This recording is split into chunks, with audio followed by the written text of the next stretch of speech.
Ini salah. Perbuatannya disebut dengan su. Ya, dengan segala turunannya. Mata salah, telinga salah, lisan salah sampai ke kaki, itu perbuatan su. Jamaknya sayyiat. Ya, tadi Quran surah ke-4 An-Nisa ayat 17 yang menggunakan su, 18-nya sayyiat. Ayat 17, innamat taubatu 'ala Allahi lilladzina ya'maluna su'a bijahalatin. Ayat 18-nya, wa laysatit taubatu lilladzina ya'maluna sayyi'at.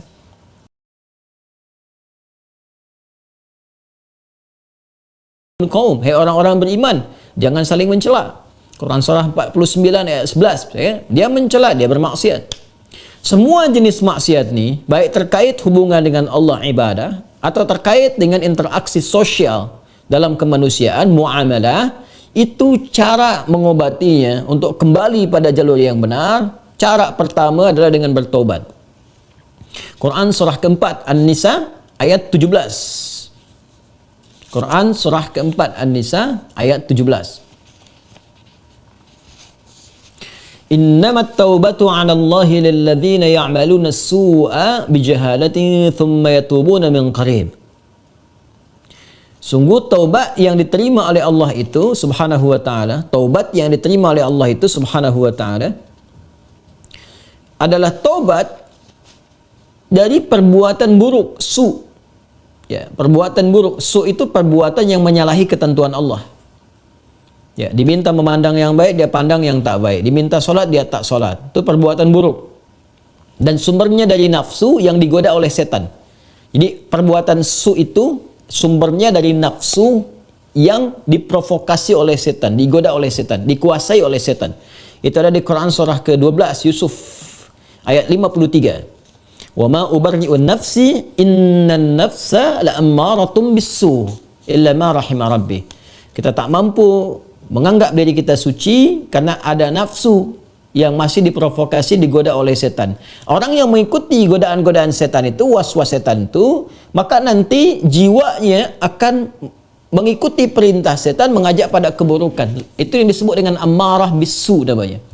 Ya, mata melihat yang buruk, su. Lisan cakap yang buruk, su. Telinga dengar yang buruk, su. Jamak dari su, sayyiat namanya. Bila banyak dikerjakan, sayyiat. Allah itu punya sifat Rahman, punya sifat Rahim, yang tidak menginginkan hambanya pulang membawa maksiat. Kamu ini lahir bersih, bersih keadaannya, tampilannya bersih, tak ada dosa, tak ada keburukan, tak ada kotoran. Kenapa pulang kepada Allah jadi kotor? Karena itu Allah tak berkehendak.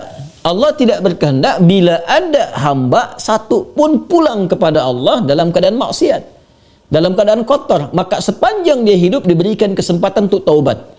Taubat ini nanti yang berpeluang membersihkan kembali kotoran-kotoran dosa dan menyucikan jiwa-jiwa yang penuh dengan dosa-dosa. Ini taubat namanya. Nah, taubat itu nanti ada 3 turunan hukumnya. Ada 3. Satu, mengakui kesalahan. Salah ini. Jadi kalau kita sadar, ya pernah salah, itu sudah sepertiga taubat. Dan itu mahal sekali. Hidayah Allah mahal sekali. Itu yang tak dipunyai oleh syaitan. Syaitan itu tak punya itu. Ya, karena sifat sombong, dia tahu Allah itu penerima taubat, tapi tak mau taubat. Ketika diminta oleh Allah itu untuk taubat, diberikan isyarat tuh, dikonfirmasi, ditanya, ma mana'aka alla tasjud? Ya, ma mana'aka alla tasjuda idh amartuk? Kenapa kau tak mau sujud ketika aku perintahkan? Itu kan isyarat taubat. Ya, Quran surah ke-7 ayat 12. Ya, tapi dia tak mau taubat. Ya, tak mau taubat. Dia menjawab, ana khairum minhu, khalaqtani min narin wa khalaqtahu min tin. Aku lebih hebat. Nah, itu bahaya. Kesombongan itu bisa menutup seseorang untuk bertobat kepada Allah. Itu bahaya sekali. Karena itu Allah mengharamkan kesombongan. Ya, karena sayangnya kepada hamba diharamkan kesombongan supaya masih berpeluang untuk taubat. Itu bedanya syaitan dengan manusia. Ingat ya? Manusia salah karena ada nafsu, tapi manusia taubat. Adam manusia diberi contoh oleh Allah, ya, supaya bisa diteruskan pada anak cucunya. Diberi contoh, Adam keliru, Lalu kemudian diberikan jalan taubat. Al-Baqarah ayat 37. Fatalaqqa Adamu min rabbih kalimatin fataba alaihi. Adam menerima talaqi ayat-ayat taubat. Ya, dia memohon kepada Allah, Rabbana zalamna anfusana wa illam taghfir lana wa tarhamna lanakunanna minal khasirin. Taubat, dia diterima taubatnya. Syaitan salah, diberi kesempatan taubat, dia tak taubat. Ya, jadi jangan ikuti jejak syaitan. Wala tattabi'u khutuwati syaitan. Quran surah kedua ayat 168. Jangan ikuti langkah syaitan. Kita beza dengan syaitan, kita beda dengan syaitan. Manusia salah, manusia taubat. Syaitan salah, syaitan tak kenal taubat. Jadi kalau ada manusia bersalah, pernah berbuat salah, tak mau dia taubat, itu patut diduga boleh jadi sedang dikuasai oleh syaitan. Nah, jadi kalau ada pertanyaan, itu pertanyaan fitrah. Ya, saya pernah salah. Itu selalu ada fitrah itu. Ya, dua anak Adam yang pernah salah satunya bermaksiat itu dan berkehendak untuk membunuh Adam, membunuh anak Adam salah satunya. Ada kisah dua anak Adam itu di surah Al-Maidah, ya, ayat 27 itu, ya, sampai dengan 30, ya. Watlu alaihim bil haqqi watlu alaihim naba ibn adam bil haqqi idh qaraba qurbanan fataqabbala min ahadihima wa lam yutaqabbal min al-akhar.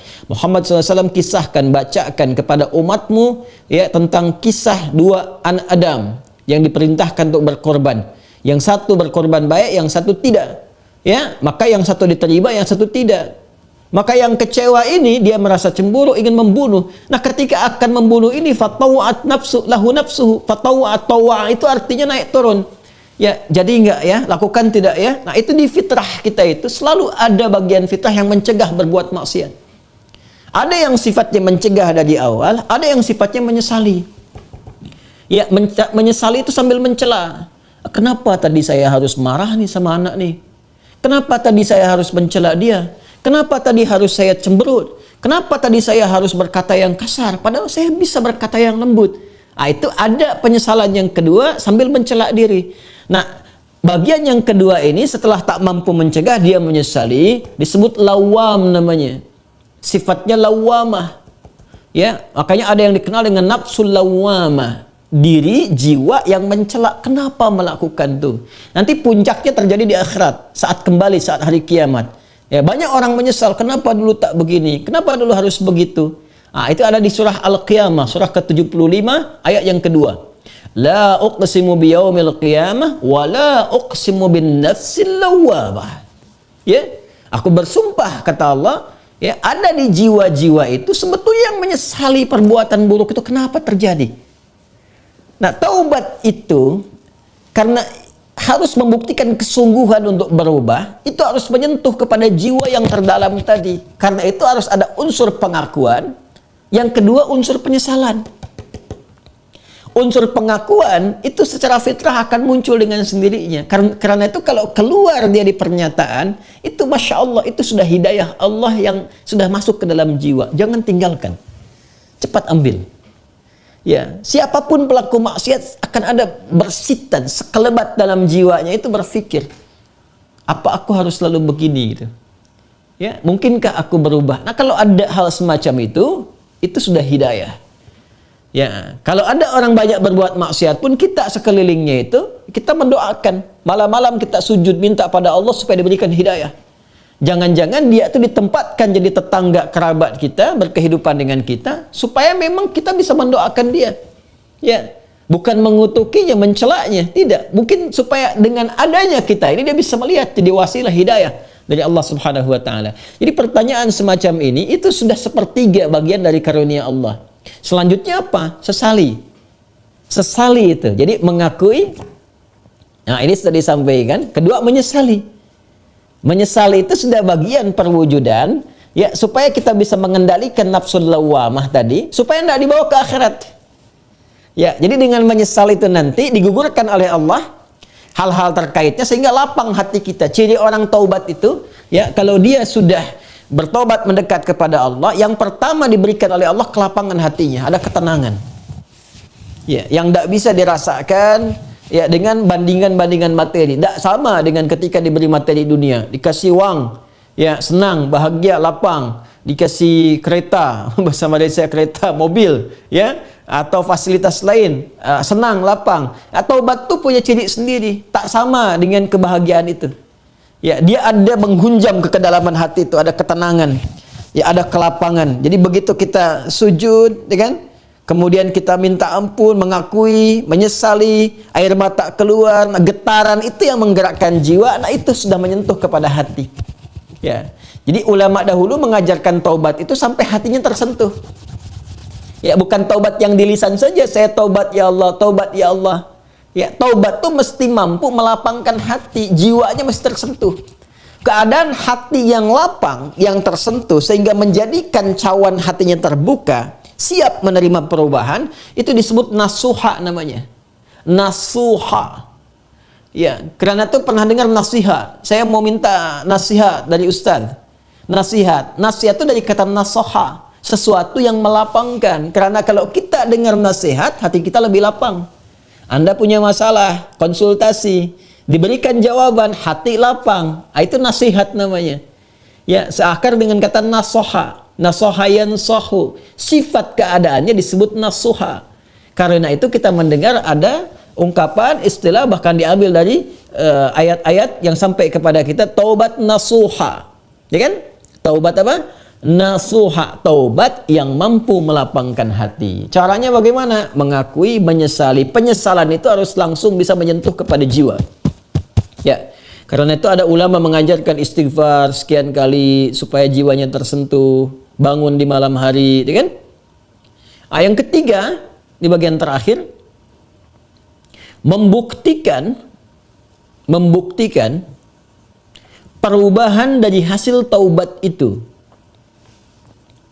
Membuktikan perubahan dari hasil taubat itu dengan beramal saleh.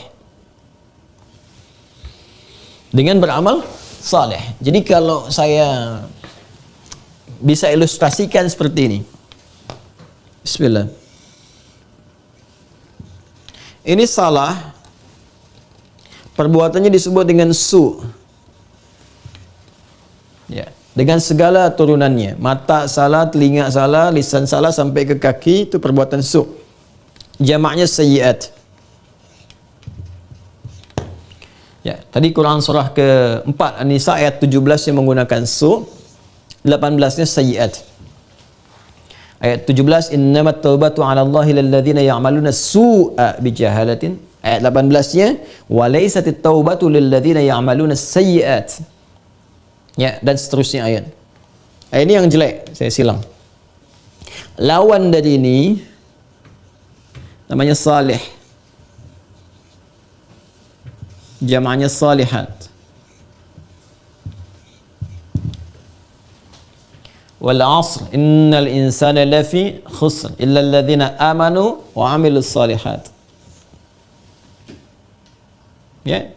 Man amana wa 'amila amalan salihah. Ini tunggal, ini bentuk jamaknya. Taubat adalah jembatan yang mengalihkan perbuatan buruk ini kepada amal saleh ke sini. Tadi diawali dengan mengakui, ya Allah salah nih.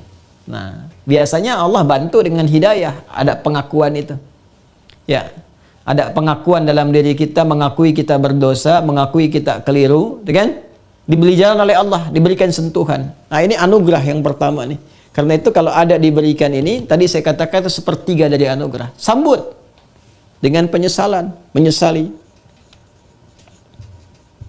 Menyesal ini tak hanya mengatakan, kita katakan saya menyesal ya Allah, tak. Sampai merasakan di hati itu kelapangan. Itu yang disebut nasuha. Taubat nasuha, taubat yang melapangkan kepada jiwa, kepada hati. Ya, sampai merasa tenang, enak, kan? Mampu membezakan antara ini keliru, ini benar, kan? Kita menyesal, air mata keluar. Makanya Nabi pernah menyampaikan dalam kondisi seseorang itu, Masya Allah, kan? Dia dalam keadaan sunyi, sendiri, lalu menetes air matanya karena merasa berdosa, ya. Menyesal dia, menetes air mata dalam kesendirian karena merasakan penyesalan dari dosa. Seketika Allah turunkan ampunan untuknya. Ya, itu banyak riwayat-riwayat yang sahih. Yang ketiga, membuktikan keberhasilan dari taubat ini dengan merubah ini yang yang sayyiat jadi salihat.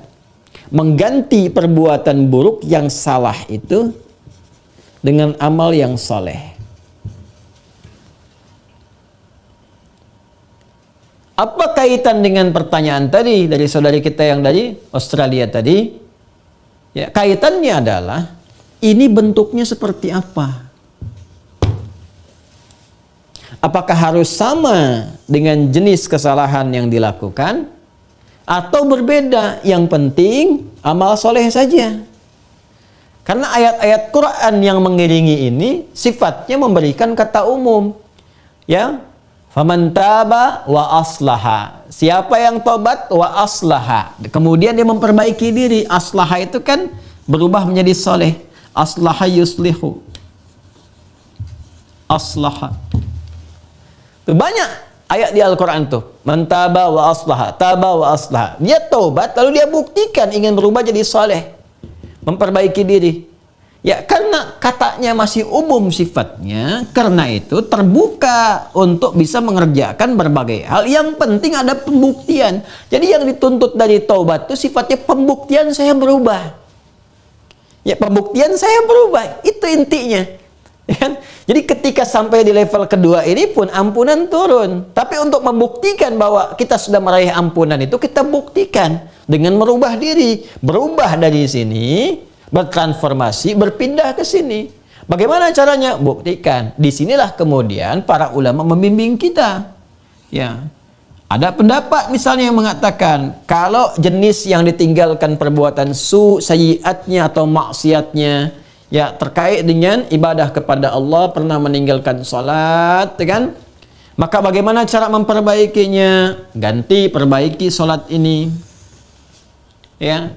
Dari yang pernah kemudian ditinggalkan, maka ada yang berpendapat dengan qadha salat ketika ingat dikiaskan, ya. Maka di waktu-waktu tertentu, ya, saat yang bersamaan, misal setelah salat zuhur ditunaikan, zuhur selesai ditunaikan, ya, maka yang lain ada salat sunnah, dia mencoba untuk mengganti dahulu yang terdahulu yang pernah dia rasakan tertinggal, dia niatkan untuk mengganti. Ya, ini di mazhab Syafi'i sangat populer. Ya, maka dia sholat kemudian untuk dia niatkan mengganti yang terdahulu.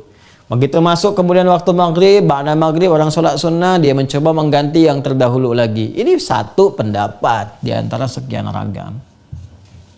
Ya, ada kedua yang berpendapat tak dibatasi dengan sholat ini saja. Ketika dia tobat, diterima tobatnya, diampuni. Kalau sudah ampun, turun, ampunan Allah turun, diampuni, ya gugur yang kemarin itu, selesai. Tinggal dia buktikan memperbaiki. Bagaimana cara memperbaikinya? Ya, sesuai dengan keadaan dia yang baru. Kalau dia sudah kerjakan sholat zuhur, ya sudah, selesai sholatnya. Mengganti yang dulu-dulu, perbanyak amalan yang lainnya dengan sholat sunnah. Dia kejar qobliyah zuhurnya, dia kejar ba'diyah zuhurnya, untuk membuktikan kepada Allah bahwa dia telah sungguh-sungguh berubah. Ya, ini hanya ragam saja bagaimana kita kemudian bisa memilih di antara ini, dan semua punya jalurnya yang dapat dipertanggungjawabkan secara syariat. Ya, jadi dipersilahkan Anda nyamannya mau yang mana yang dikerjakan, tapi hanya ingin menunjukkan ini ada perubahan dalam diri kita. Jadi boleh Anda perbanyak amalan-amalan sunnah. Ya, ada yang berpendapat ambil karena umum sifatnya, tidak ada spesifik menekankan kepada Anda. Ya, harus mengganti yang terdahulu misalnya dengan kerjakan yang fardu lagi, nggak ada yang spesifik begitu. Karena itu tafsirannya luas. Ya, kaidah berkata sepanjang umum tidak ada takhsis, maka jangan ditakhsis. Jangan dikhususkan pada amalan tertentu. Jadi ambil yang paling ringan. Ya, kalau misalnya Anda ingin coba ganti dengan mengganti menggunakan yang sunnah, silahkan, babnya luas. Perbanyak ibadah sunnahnya, bangun malam tahajud, buktikan dalam kebaikan, dan seterusnya. Dan semoga dengan itu Allah Subhanahu wa taala ya memberikan ampunan kepada kita sampai kita kembali kepada Allah dalam kebaikan. Ini babnya. Jadi prinsipnya sebetulnya bukan persoalan apakah ganti menggunakan fardunya lagi atau cukupkan dengan yang sunnah saja. Bukan itu persoalannya. Persoalannya sejatinya adalah bagaimana kita membuktikan kepada Allah kita berubah. Dan babnya luas. Ya. Jadi kalau Anda kemudian ingin memperbanyak yang sunnah, silahkan. Perbanyak sunnahnya, tunjukkan merubah. Sedangkan yang kemarin sudah kita mohonkan kepada Allah, minta diampuni, terampuni. Ya, Allah berikan kepada kita diampuni dan seterusnya. Ya, jadi kalau Anda ingin pilih kemudian untuk mengulang kembali, dikiaskan sholat di saat ingatnya. Ya, orang lupa saat ingatnya, pada waktu ingatnya dia itu sholat. Ya, orang tertidur bangun saat bangunnya dia itu sholat. Misalnya ada orang tidur dari subuh, kemudian dari sebelum subuh dia tidur, bangun-bangun dia jam 10 misalnya kan. Ya, baru ingat dia belum sholat subuh. Maka saat ingatnya itu dia kemudian menunaikan sholatnya. Nah, ini dikiaskan kepada keadaan seperti itu, ya, kemudian dia tunaikan. Adapun orang-orang yang kemudian dia ingin memilih, saya ingin perbanyak yang sunnahnya saja, tak ada masalah. Ya, tak ada masalah. Ya, jadi silahkan perbanyak sholat sunnahnya, dan tidak ada satupun dalil yang spesifik mengatakan dilarang menunaikan sholat sunnah sebelum yang fardunya tercukupi dahulu. Kita pun tak tahu berapa fardu yang sudah tertinggal. Bagaimana mencukupinya? Ya, jadi nggak ada dalil spesifik seperti itu. Yang ada adalah terbuka luas untuk kita beramal, membuktikan kesungguhan kita telah berubah. Wallahu ta'ala a'lam bis-shawab, dan semoga Allah menerima taubat yang kita mohonkan kepada Allah, dan tidak ada semua kita yang bebas dari kesalahan. Saya, Anda, kita pun pasti pernah berbuat salah, dan Allah sangat mencintai pelaku maksiat yang bertobat dibandingkan dengan seorang yang saleh yang tidak pernah merasa salah dalam kehidupannya.